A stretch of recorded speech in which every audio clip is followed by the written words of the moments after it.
Kemudian habis itu beberapa bisnis sebelum pesan kopi. Banyak yang nggak percaya nih sebenarnya. Saya buka. Ini dia waktunya Nagan Podcast. Mohon perhatian, duduk yang tenang, jangan dibuat tegang dan disimak ya, like, komen, dan subscribe. Oke nggak tuh? Yo, hari ini kedatangan tamu spesial, Mas Randy. Halo, Mas. Apa kabar? Baik, alhamdulillah.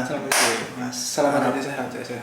Mungkin ini ya banyak yang belum tahu dan banyak yang juga yang udah tahu kalau Mas Randy ini salah satu owner dari perkopian di Malang yang paling hits. Itu Semalang Raya. Hits Semalang Raya, Jawa Timur lah. Jangan mau Malang nih, Jawa Timur lah. Kata siapa tuh? Ini barusan. Oh, Masih ada dengar. Awal mulanya pesan kopi itu gimana sih? Oke, kita cerita Kenalin dulu ya. Iya, Pesan kenalin kopi. dulu. Pesan Mas kopi Randy dan pesan kopi itu loh gimana nih? Kalau dari profil saya sih sebenarnya saya dari awal dulu sebelum terjun di dunia bisnis itu memang saya orang kerja kantoran dulu awalnya. Oke, Bang ya. Kok tahu dulu? Bang ya. Ada apa dengan Pak? Awalnya memang saya lulus kuliah, jadi saya lulus kuliah di Macung University itu tahun 2015. Kemudian saya jadi pegawai bank, bankers dulu di beberapa bank. Saya sempat pindah-pindah bank. Bankersnya waktu itu di Jakarta. Itu bagiannya adalah kredit penengah UMKM. Jadi untuk memberikan kredit kepada nasabah. Nah, dari situ saya ketemu banyak pengusaha-pengusaha di situ. Sedikit banyak sih saya belajar dari situ sebenarnya, dari beberapa pengusaha itu. Memang itu tujuan saya untuk belajar dari beberapa pengusaha itu. Notabene yang sebelumnya adalah calon nasabah dan nasabah saya di bank, gitu kan. Akhirnya kita punya hubungan nih sama mereka. Kenapa saya masuk bank? Karena menurut saya bank itu salah satu perusahaan yang punya manajemennya itu rapi. Jadi kalau kita belajar soal manajemen, ya sedikit banyak, ya bukan sedikit sih, banyak kita dapatkan itu di bank. Gitu. Gimana caranya kita bangun tim, bangun manajemen, bangun kekompakan manajemen dan tim, itu saya belajar banyak di situ. Kemudian tahun 2015 saya ke Jakarta, 2017 akhir saya sudah balik di Malang. Alasannya pertama, aku balik Malang nih. Alasannya sih karena ada beberapa alasan keluarga dan juga menurut saya ini sudah waktunya nih untuk nyoba bisnis gitu loh. Sebelumnya sih waktu kuliah sih kalau kalian tahu aku banyak jualan dulu, jualan baju. Launching. Bukan bisnis pertama berarti ya? Bukan bisnis pertama. Bahkan dulu jurusan apa sih? Manajemen. Masih oke lah, cocok ya. Cocok ya. Sekarang kayaknya nggak ada hubungannya deh. Mau kerja apa, kerjanya apa. Tapi kan teorinya kepake. Kampus saya dulu memang diharuskan sebelum lulus itu harus punya bisnis plan untuk direalisasikan. Nah dulu waktu itu sih aku milihnya bisnis plan-nya itu jualan cincaunya itu yang dicampurin sama beberapa minuman gitu loh. Kalau dulu kan ngetrennya cappuccino cincau. Aku kreasiin jadi pop es cincau. Pop es pakai cincau. Terus itu jualan baju juga pernah waktu itu, clothing. Jadi saya pesen, saya printing terus saya jual. Gitu. Kemudian habis itu beberapa bisnis sebelum pesan kopi. Banyak yang nggak percaya nih sebenarnya. Saya buka tour and travel umroh haji. Yang jadi problem di awal adalah ketika waktu itu kan lagi gencar-gencarnya soal penipuan tour travel gitu kan. Soal penipuan tour travel itu akhirnya sedikit susah nih buat bangun bisnis tour travel umroh haji di awal.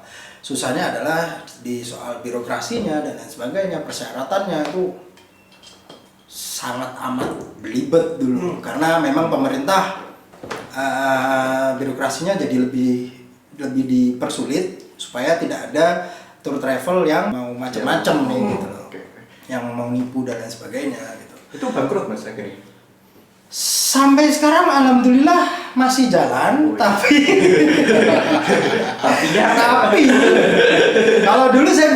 kantor, sekarang kantornya sudah saya tutup. Sekarang jalan kita buy online. Websitenya masih ada kalau teman-teman tahu. Teman-teman mau tahu itu Archila. www.archila.tourtravel.com. Kok promotor and travel ini ya? Lagi ngomong gini kan ya. Udah beneran. Tapi sekarang nggak bisa, corona. Benar. Karena nggak bisa.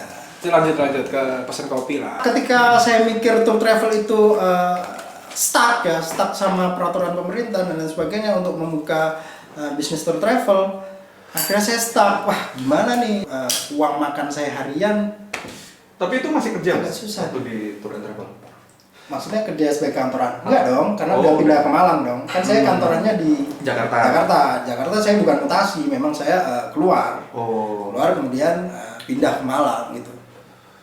Nah, di sela-sela waktu saya mikirin tour travel, itu kok kayaknya Stuck. terus habis itu mikirinnya di kafe juga kan akhirnya. Memang cita-cita saya dari dulu awal sih, memang saya pengen punya suatu tempat kafe tempat nongkrong, nggak harus kafe, resto atau saya pengen kepikiran punya suatu tempat kayak gitu. Nah, akhirnya saya coba nih, saya bikin bisnis plan-nya. Saya coba bikin bisnis plan-nya di Malang pada waktu itu take away coffee lah. Belum ada yang dia pure take away gitu kan. Dulu awal itu saya tahunya dari Kopi Tuku, ya kan, Kopi Tuku. Terus brand-brand di Jepang itu sebenarnya banyak banget di in the corner gitu. Dia ada coffee take away-nya di corner gitu, nggak ada kursinya sama sekali atau kursinya terbatas di pojokan-pojokan gitu. Tapi emang Tuku ya, menurutku emang Tuku sih pelopor sih. Menurutku yang bikin dia pelopor sih sebenarnya gara-gara dia pertama dan dia didatengin sama Jokowi kan gitu kan. Iya sih. Iya nggak sih? Coba pesen kopi yang didatangi Jokowi, bro. Akhirnya saya kepikiran nih, wah ini kayaknya menarik nih. Konsep ini menarik buat diterapkan di Kota Malang ini. Yang sebelumnya memang saya sedikit pesimis. Karena pesimisnya adalah orang Malang kan taunya kalau ngopi ya harus nongkrong berjam-jam, beli kopi satu, nongkrongnya Berapa jam? sampai subuh. Zamannya apa berarti ya? Zamannya apa ya?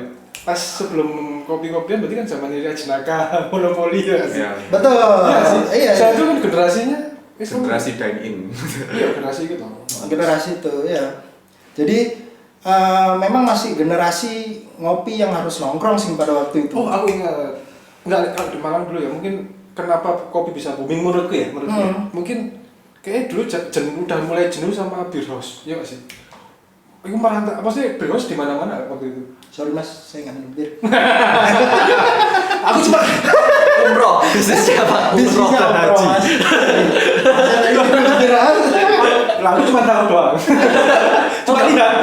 Nggak pernah nge-beer juga? Aku gak bisa mas. Seingatku sih zamannya beer house sudah mungkin udah agak jenuh. Iya. Akhirnya kopi Lunch naik lagi. gitu kan. Iya. Tapi bareng ini sih, Gojek Grab mulai masuk. Oh iya benar. Betul, Gojek Grab lagi-lagi gencarnya di Malang sih.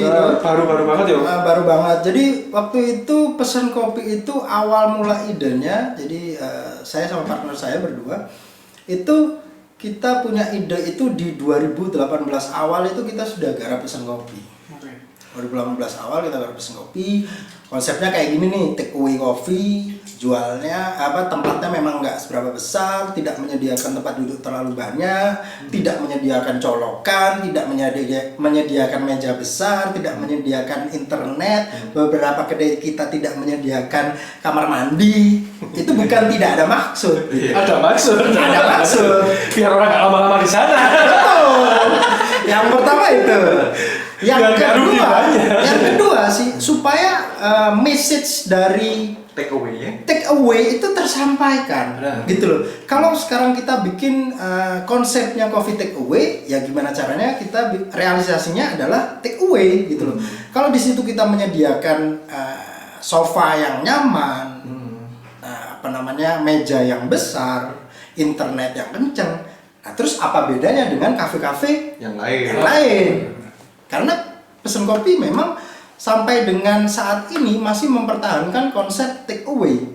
Saya dulu meja itu memang saya batasi ukurannya, saya ukur ini produknya pesan kopi yang baru. Jadi mejanya itu saya ukur untuk gimana caranya itu hanya cukup untuk cup of coffee atau botolnya kopi. Jadi nggak sampai cukup untuk naruh laptop, nggak sampai cukup untuk naruh buku catatan, nggak sampai cukup untuk main kartu. Itu memang fungsionalnya adalah supaya kelihatan bahwa konsep kita take away. Jadi nggak ada alasan nih kalian mau ngerjain tugas di pesan kopi, karena pesan kopi bukan kafe. Karena kalian bisa menikmati kopi pesan kopi dimanapun kalian berada. Karena kita mau beralih ke era yang nggak harus semuanya ngopi itu di tempat nongkrong itu. Ngopi itu nggak harus nongkrong. Balik lagi ke situ tadi. Sukses besar. Amin. Kalau dikatakan seperti itu sih. Tapi ada nggak sih mas kerasanya mulai pesan kopi ini ternyata konsepnya oke nih, atau mulai kelihatan suksesnya itu mulai berapa lama tuh? Mungkin kelihatan oke di Langsung buka langsung rame ya? Oh iya. Buka langsung rame. Fakta yang teman-teman nggak tahu adalah nyalain mesin kopi saya nggak bisa. Terus bikin kopi apalagi. Terus habis itu pun saya tidak terlalu punya tabungan dari tempat saya kerja, budget yang banyak untuk bikin coffee shop yang besar atau yang proper gitu. Bener-bener saya memulainya dari amat sangat dasar. Jadi pesen kopi jualan dulu, kalau teman-teman tahu nggak berawal dari langsung buka kedai gitu loh. Kalian tahunya kan pesen kopi sekarang ada di mana-mana. Tahu lah udah. Ya, dulu saya dan partner saya itu bikin kopi dari YouTube, nyalain mesin dari YouTube. Ini message-nya adalah nggak ada orang yang nggak mampu. Makanya saya salah satu orang yang nggak percaya sama skill sih. Saya percayanya sama pengalaman. Sejauh mana kalian mencoba dan mau buat nyoba itu, mau buat bikin bisnis itu, ya kalian pasti sukses gitu loh. Kalian mampu untuk menjadi sukses gitu loh. Nggak ada orang nggak mampu. Yang ada adalah orang nggak mau belajar. Nggak mau belajar. Padahal sekarang YouTube banyak. internet udah gila-gilaan kan. Kalian mau bikin apa sih nggak bisa lewat YouTube dan Instagram dan TikTok, apa sih dalgona dari TikTok kalian bisa bikin. Terus apalah tutorial apapun kalian bisa bikin gitu. Soalnya banyak tuh ya kan dibikin, misalnya aku mau buka bisnis nih, kan duit modal, kan duit skill, Nggak punya skill, saya nggak percaya sama skill. Saya nggak percaya. Yang saya percaya adalah pengalaman dari orang itu, dia sudah nyoba berapa kali gitu loh. Skillnya bisa tumbuh dari pengalaman gitu loh. Loh, kamu nggak bisa buat kopi berarti? Awal dulu sebenarnya nggak bisa. Nah, emang Masih salah. pesan kopi? Ini Isi yang benar kan gitu. Pesan kopi. Emang pesan kopi pesen susu. Loh, kamu jualan susu isi ekstrak kopi lagi. satu-satu dulu ya. Kita bedah satu-satu dulu. Ya, dulu awal gitu. Terus asal teman-teman tahu, awal dulu jualannya kita by DM Instagram. Jadi jualan dari cupnya pun belum ada tulisannya, masih polos. DM Instagram. Saya yang bikin kopinya sendiri, saya yang nganter kopinya sendiri. Mulai dari tahu kan pasti kan. Iya. Nah, terus habis itu kita mulai coba ikut bazar, ikut apa sih? Kegiatan kampus, event dan lain sebagainya gitu-gitu kan. CFD, terus pasar Ramadan gitu-gitu lah, bazar-bazar gitu. Nah, kita coba jualan test market itu ready to serve. Ready to serve itu jadi kita dulu pakai styrofoam box gitu. Terus itu sudah dalam bentuk cup, kopi susunya dalam bentuk cup. Jadi tinggal dinikmatin aja gitu kan. Wah, banyak yang nggak tahu nih sebenarnya. Susah banget sih dulu di awal. Susah banget. Malah itu saya ingat banget waktu itu jual di pasar Ramadan Rampal ya kan. Pasar Ramadan Rampal itu jual ready to serve. Saya sama partner saya waktu itu bawa 2 styrofoam box, satu styrofoam itu isinya 25 cup, berarti total 50 cup. Kita jual dari jam berapa sih itu, 2:30 ya? Jam 3 sore kan biasanya pasar Ramadan setengah 3, jam 3 sampai jam 7. Berarti berapa jam? 4 jam. 4 jam. Pas ngajar. Ini Rampal loh ya. yang notabene harusnya ramai banget dong. Pasar Ramadan Rampal maksudnya. Bisa nebak lakunya berapa waktu itu? 2. Syukur. Sakno Itu nih. kan ceritanya susah, langsung tebarin yang susah sekalian. Nggak jauh-jauh dari itu. Dari 50 cup kita cuma laku 4 cup pada waktu awal. Bayangin. Sedih sekali. Setengah 3, hampir 4 jam, 5 jam kita jualan, kita laku 4 cup. Dan kita jualannya, kalau teman-teman tahu bukan jualan, ayo kak silakan kopinya, nggak cuman gitu ya. Pada waktu itu sumpah saya waktu itu sampai harus keliling, saya sendiri loh ini yang keliling jualan, ayo kak silakan kopinya, harus ditawarkan di nampan gitu memang. Udah gitu, itu pun masih laku 4 cup. Kayak SPG Yakult gitu ya. Nah, benar. Itu di posisi yang kenapa ya? Karena itu memang sudah saya sudah saya plankan, memang itu masuk di test market ya kan kalau dalam bisnis. Makanya kalau teman-teman bangun bisnis nggak asal nih, harus ada test marketnya dulu, harus ada trial errornya dulu. Benar, pasti. Trial error itu pesen kopi berkali-kali trial error sampai dengan sekarang ini sudah paten ya kan. Itu berapa lama tuh? Buat dari mulai coba-coba. Dari test market, trial error sampai dengan jadi fix menunya, jadi fix konsepnya itu setengah tahun gitu. 6 bulan. 6 bulan. Lumayan. Yang viral banyak head speech tentang pesan kopi itu iya. pesan susu atau Iya. atau susu dirasain kopi atau gimana? Ini susunya endi. Kopi ini endi. Itu loh yang mungkin banyak orang yang dijelasin, diluruskan lah. Sebenarnya kita bikin mesin kopi memang sedikit out of the box. Konsepnya dari satu take away coffee ya kan. Kita mau bikin tempat kopi yang minim tempat nongkrong, jadi kalian bisa ngopi di mana aja, bahwa kopi bisa menjadi teman sehari-hari kalian.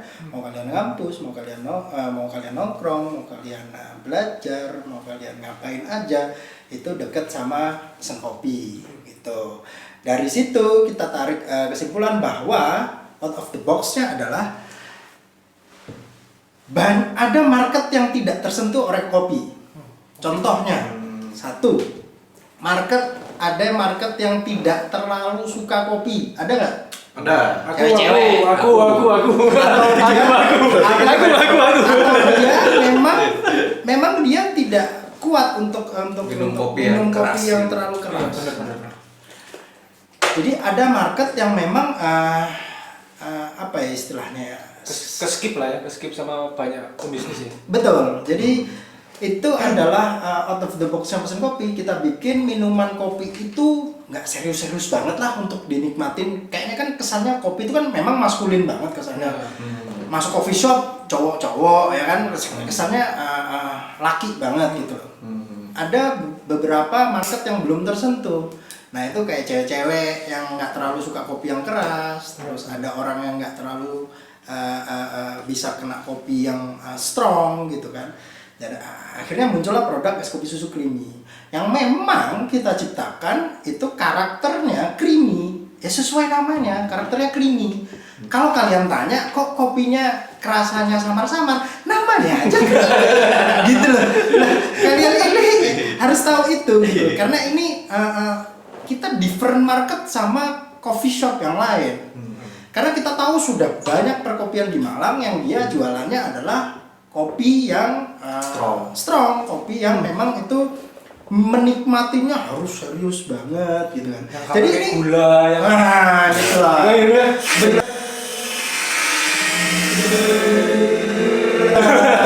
Jadi ini maksudnya sebagai minuman ringan yang bisa kalian kemana aja, yang bisa kalian nikmatin siang-siang seger-segeran, minum kopi di jalan dan lain sebagainya. Lah kalau kalian pengen kerasa kopinya ya silahkan double shot. Gampang kan? Silahkan pesen yang strong. Kalau kalian mau kerasa kopinya, kalian pesen americano. Benar kan? Karena pesen kopi jual juga americano. Kita tidak kurang-kurangi itu ya, shot espresso-nya memang americano. Memang ya segitu. Kalau creamy memang DNA-nya saya bikin untuk bisa dinikmati sama siapapun, sama orang yang nggak bisa kena kopi. Ini ada pengalaman unik ya. Bahkan saya dulu waktu awal jual di kedai awal itu ada pelanggan yang setiap beli es kopi susu creamy, shoot espressonya masih minta untuk dikurangin. Oh. Bayangin, ada market yang memang dia bener-bener Gak bisa. Nggak bisa. Gak bisa kopi. dan Tapi dan pengen ngopi. tapi pengen ngopi. Itu nama brand juga loh, pengen ngopi. Enggak, apa istilahnya ya? Banyak bahkan orang yang awalnya itu nggak terlalu suka kopi, nggak bisa kopi, minum creamy kita akhirnya, wah aku nggak deg-degan tuh minum mesin kopi yang creamy gitu loh, masih oke. Jadi out of the box kita adalah kita mengejar market yang berbeda dengan yang lain. Jadi aku ketemu koncoku mas, ya teman gitu, saya datang ke Malang. Dia kan, ya Malang kan dianggap sebagai salah satu kota yang cafe shopnya banyak. Ya. Akhirnya mereka ngeriset, lah pesen kopi itu dia yang paling suka tuh. Gara-gara tuh ini yang pesen kopi, ini ya kopi susu tuh kayak gini nih, yang bener-bener harusnya kopi susu, dia sampai ngomong kayak gitu. Iya. Memang DNA-nya pesen kopi terbukti sampai sekarang penjualan yang paling laku sih es kopi susu creamy. Mau kita munculin produk baru ya, Dalgona Coffee, terus habis itu dan lain sebagainya, kopi klepon dan lain sebagainya.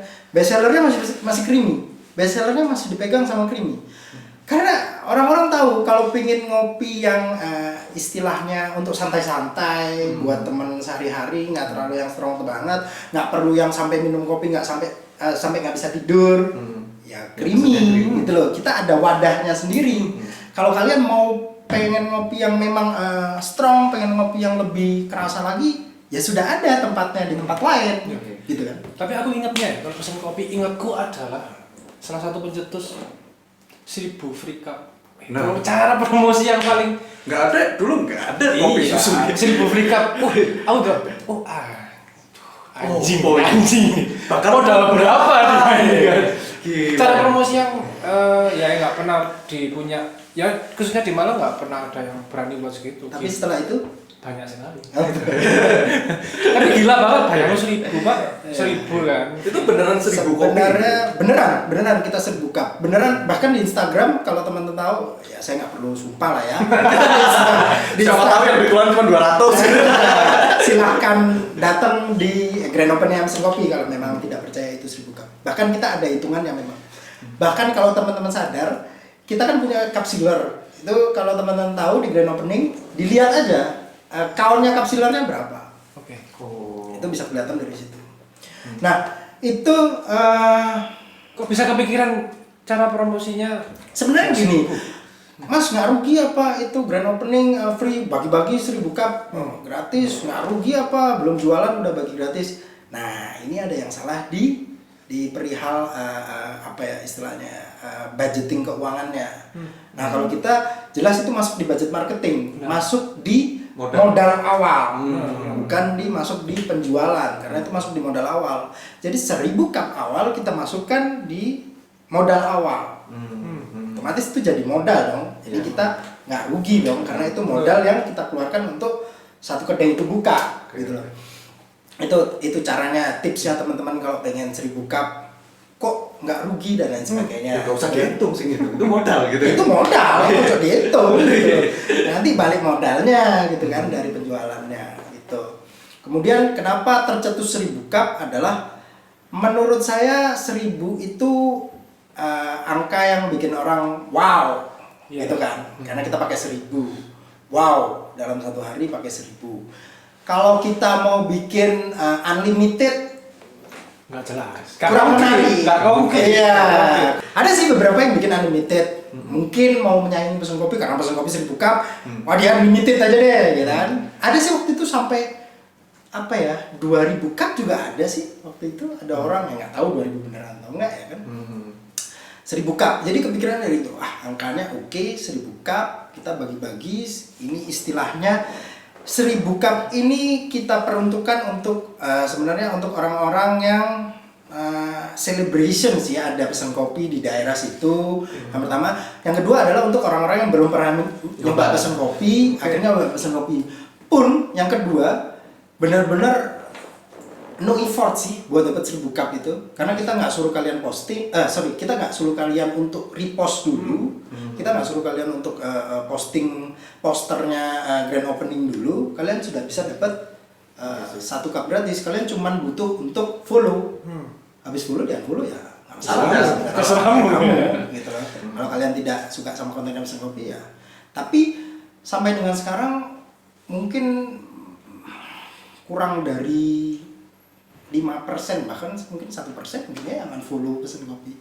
Karena nah ini juga yang penting buat kalian tahu, teman-teman tahu adalah Pesen Kopi memang bikin kontennya nggak main-main nih. Instagramnya menarik banget sih. Iya, jadi kita bikin konten tuh nggak soal melulu jualan kopi tok. Ya, Itu kadang nggak bosen ya. bosen, ada. Kayak ada sih beberapa coffee shop saya lihat kontennya yang penting estetik, fotonya blur, belakangnya kopi gitu kan. Siapa itu, Mas?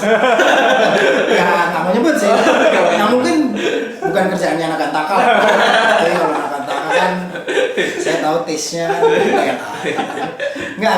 Maksudnya itu sebenarnya bukan dari apa ya? Bukan dari agensinya yang ngerjain kontennya itu, bisa jadi dari si pemilik usahanya, directnya memang pengennya fotonya kopi aja kan, ada yang gitu. Kalau saya sih memang saya bikin Instagram itu semenarik mungkin. Jadi orang bener-bener wah Pesen Kopi mau ngeluarin apa nih ya di Instagram, enak untuk diikutin gitu loh Instagram tuh. Contohnya kita bawa vibes-nya orang. Ketika musimnya hujan, kita bawa kontennya berhubungan dengan hujan. Jadi kontennya ada orang pakai jas hujan terus beli Pesen Kopi, itu kan bawa vibes-nya orang untuk wah hujan-hujan boleh nih minum Pesen Kopi juga gitu. Terus ketika mahasiswa zamannya mahasiswa skripsi itu kan di depan laptop Pesen Kopi sambil ngerjain skripsi, itu bawa vibes-nya orang. Jadi kontennya benar-benar kita create banget buat itu menarik untuk diikutin gitu sih. Terus banyak juga ada Pesen Kopi quiz dan lain sebagainya. Terus Sandi playlist kita ada di interaktif lah musik. pokoknya. Ya interaktif banget. Gitu sih. Sekarang berapa cabang sih, Mas? Ongoing sih 30 cabang. 30 cabang, Mantap. Bro. Dalam waktu kurang dari 2 tahun. Berapa pegawai Dan? Total kita hampir 300 ya, sama manajemen hampir 300 orang. Berarti ngidupin 300 orang ya. Iya. Habis ini nyanyi dulu Maret. Amin. Go Indonesia lah ya. Indonesia, amin. Memang seperti bisnis plan di awal, target kita memang Pesen Kopi adalah kita buka gerai yang itu tidak seberapa besar, gerai kecil tapi in the corner, tapi di mana aja memang. Sejauh mata kalian melihat ya, kalian lihatnya Pesen Kopi, keluarga Pesen Kopi itu salah satu teknik branding juga kalau kalian tahu. Jadi nggak harus kalian punya coffee shop besar, tapi cuma satu, ya nggak susah kan brandingnya. Cukup di masyarakat sekitar itu aja kan yang tahu.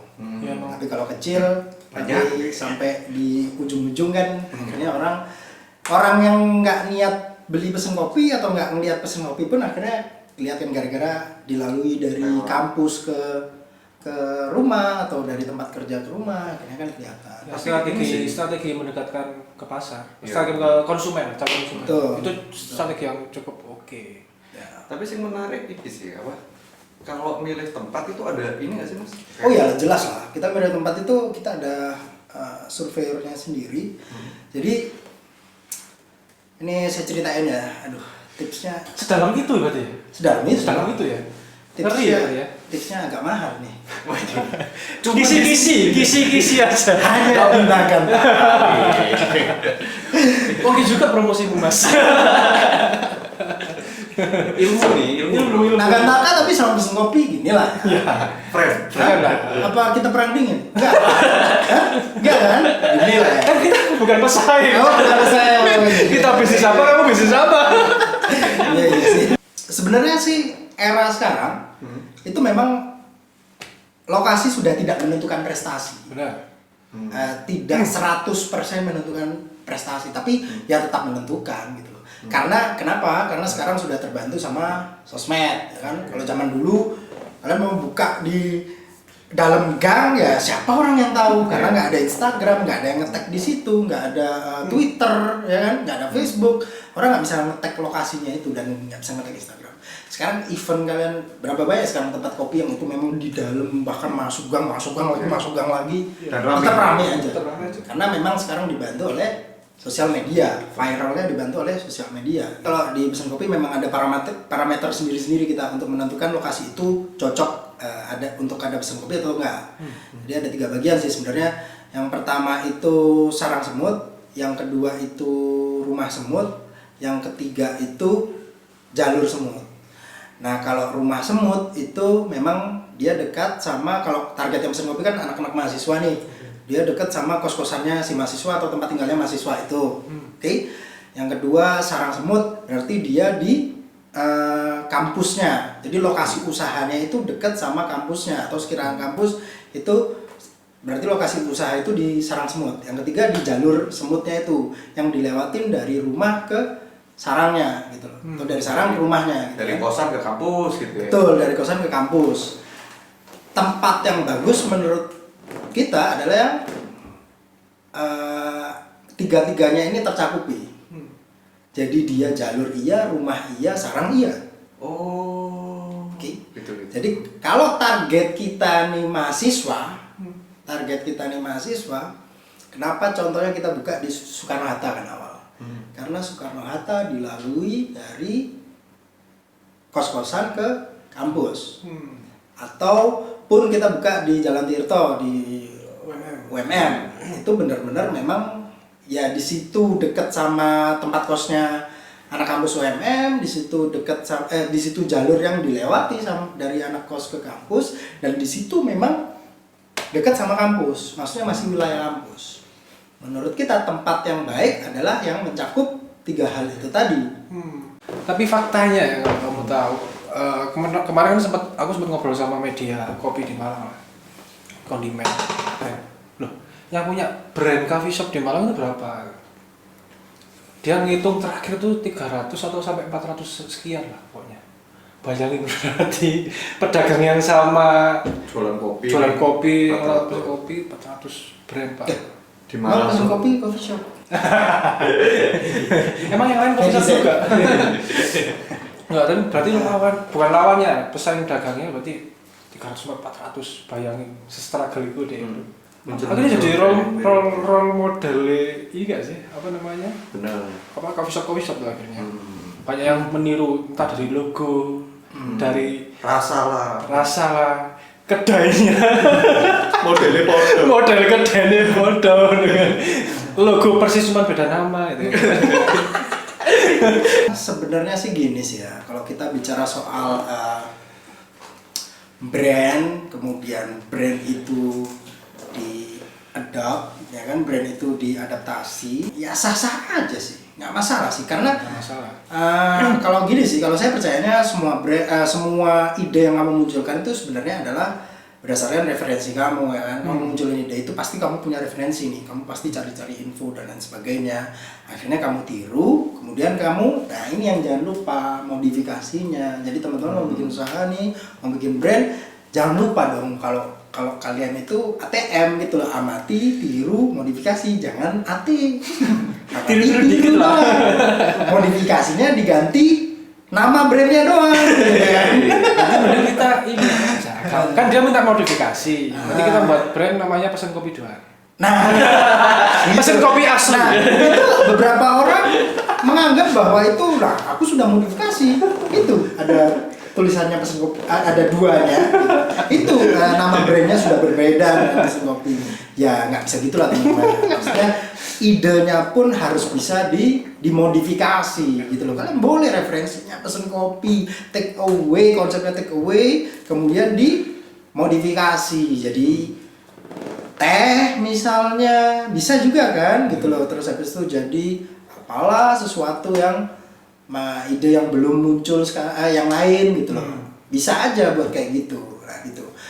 Nah kalau untuk pertanyaan berikutnya, gimana nih maksudnya saingannya kita, Pesan Kopi punya 300, gimana untuk tetap struggle survive sampai dengan sekarang. Sebenarnya gini, kita Pesan Kopi tidak pernah menganggap musuh. Maksudnya kita tidak pernah menganggap coffee shop lain itu musuh. Nggak ada, yang namanya ya kompetitor bersaing sehat, memang gitu. Nah, kita itu juga bersyukur sama adanya gerai-gerai baru yang bermunculan sekarang, coffee shop baru, jual es kopi susu dan di cup semua. Itu kita bersyukur. Berarti dia semakin membumingkan bahwa kopi susu ini jadi sebuah lifestyle baru nih, gitu loh. Jadi istilahnya ikut memviralkan es kopi susu, kan gitu kan. Kita malah bersyukur nih. Banyak orang-orang yang sadar malah, wah, es kopi susu ini jadi sebuah lifestyle baru nih. Es kopi susu ini jadi sebuah hal baru yang dekat sama keseharian kita, gitu loh. Jadi kita nggak menganggap bahwa, aduh, ngapain sih ada tempat es kopi susu baru lagi, aduh, ngapain sih kalian jual sama kayak kita es kopi susu. Enggak, malah kita juga bersyukur, sama-sama saling mendukung, sama-sama memviralkan es kopi susu. Tapi ini nggak sih Mas, es kopi susu kompetitor ya kan tadi kan bersaing secara sehat. Ada nggak sih nemuin persaingan yang tidak sehat gitu? Sampai dengan sekarang sih belum ada sih, maksudnya persaingan yang benar-benar dari kedai A menjatuhkan nama pesan kopi gitu, belum ada sih. Saya percaya orang Malang maksudnya solid lah kalau untuk hal-hal gitu, atau orang kita solid lah untuk hal gitu, karena Surya Pesan Kopi tumbuhnya dari Malang ya kan. Memang sekarang kita ada di beberapa kota, Surabaya, Sidoarjo, Jember, Pasuruan, dan Bali. Istilahnya saya percaya bahwa masih solid lah dunia per es kopi susuan ini, masih solid, saling mendukung satu sama lain, tidak ada yang menjatuhkan. Pun kalau memang itu ada yang salah, beberapa pihak yang memang menjatuhkan, saya percaya itu memang dari oknumnya, maksudnya oknum dari tim pegawainya lah atau apa, tapi bukan maksud dan niat dari si ownernya, si pemiliknya. Karena saya beberapa kenal sama beberapa owner coffee shop, pemilik coffee shop, mereka itu di bagian owner, pemilik kita itu ketawa hai bareng gitu, melihat kalian yang di bawah itu karena gini, kalau Instagram kan nggak seberapa panas ya kan, lebih panas lagi kalau teman-teman masuk di ranahnya Twitter. Oh iya benar. Wah, Twitter benar-benar nggak ada filternya nih, orang mau ngomong apa nggak bisa difilter di Twitter. Gitu. Sempat saya dulu bahas sama salah satu teman saya, sahabat saya di coffee shop, bahas nih ngapain sih timmu sama timku kok balas-balas ngapain sih? Apa sih yang dibahas sama dia? Apa sih gitu? Orang kita ini santai-santai aja kan? Bareng, ya santai-santai bareng. Ya ada lah namanya oknum, terus habis itu bahas soal apalah celery lah, apalah. Yang kita nih apaan sih, orang kita lagi nongkrong bareng gitu. Dan saya percaya itu oknum sih. Dari sisi pemilik sih pasti punya kredibilitas dan apa ya, kebijaksanaan masing-masing lah. Nggak mungkin mereka melawan dengan sesuatu yang itu tidak pada tempatnya. Melawan dengan strategi marketing, great job. Tapi kalau melawan dengan hate speech dari ownernya, saya belum pernah ketemu sih sampai sekarang. Melawan dengan strategi perdukunan. Menarik. Soalnya aku yo Pasti ada, bro. Kita ini gak logis kan.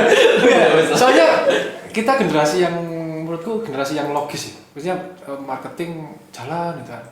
Semua sistem jalan. Tapi percaya nggak percaya sih? Iya sih. Saya awalnya nggak percaya sama hal itu. Sama. Ini saya nggak pernah ceritakan di mana. Sekali lagi. Sama. Jujur ya, ini saya ceritain sekilas ya. Jadi waktu itu pesen kopi